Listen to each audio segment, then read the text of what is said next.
Salam, hər biriniz kanalıma xoş gəlmisiniz. Bugün göyəm turşusu hazırlayıram.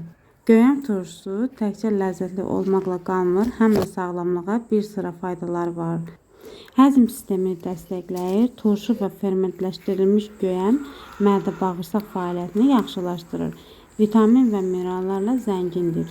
Göyəmdə C vitamini, dəmir, kalium və lif çoxdur. İştah açıcıdır. Xüsusilə də iştahı zəif olanlar üçün göyəm turşusu mükəmməl bir əlavə ola bilər.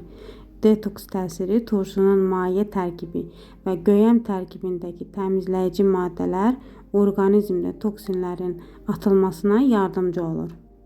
İndi isə keçirəm bu faydalı göyəm turşusunu hazırlamağa. İlk öncə göyəmləri yaxşı bol suda yuyuram. Göyəm turşusunu hazırlamaq üçün lazım olan ingredientlər: göyəm, şəkər tozu, duz, üzüm sirkəsi və giləmərzə.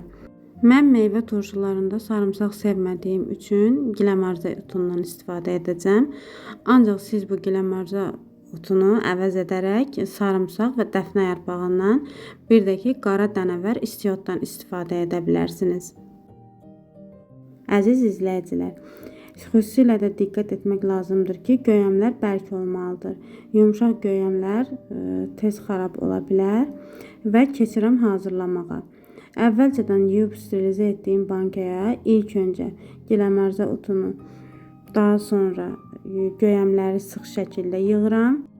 Bütün bankaları eyni qayda ilə meyvələrlə doldurduqdan sonra üzərindən 1 yemək qaşığı duz və 3 yemək qaşığı şəkər tozu əlavə edib bankaları üzərinə çıxana qədər qaynar su əlavə edirəm. Ən sonda 3 yemək qaşığı 4%lik üzüm sirkəsi əlavə edib əvvəlcədən sterilizə etdiyim banka qapaqları ilə möhkəm bağlayıram. Bir ədyala isti bir dəsmalın arasına qoyub bir gün gözlətdikdən sonra soyuq və quru yerdə qışa saxlayıram. Göyəm turşusu həm ənənəvi Azərbaycan mətbəxinin mirası, həm də sağlamlıq üçün faydalı təbii məhsuldur. Onun hazırlanması nə qədər sadə görünsə də, əslində diqqət və dəqiqlik tələb edir. Əgər siz də süfrənizə həm ləzzət, həm sağlamlıq, həm nostalji qatmaq istəyirsinizsə, ev şəraitində göyəm turşusunu hazırlamaq ən yaxşı seçimlərdən biri ola bilər. Həm dadı, həm rəngi, həm də faydaları ilə bu təbii möcüzəvi qış aylarında süfrələrinizin əvəzolunmaz hissəsinə çevriləcək. Hazırlayacaq olan hər kəsə indidən nuş olsun. Videomu bəyəndinizsə, yaxınlarınızla bölüşməyi, mənə ən böyük dəstəyiniz kanalıma abunə olub videomu bəyənib, şərh bölməsində şərhlərinizi yazmağı unutmayın. Videomu sona qədər izlədiyiniz üçün hər birinizə təşəkkür edirəm. Hələlik!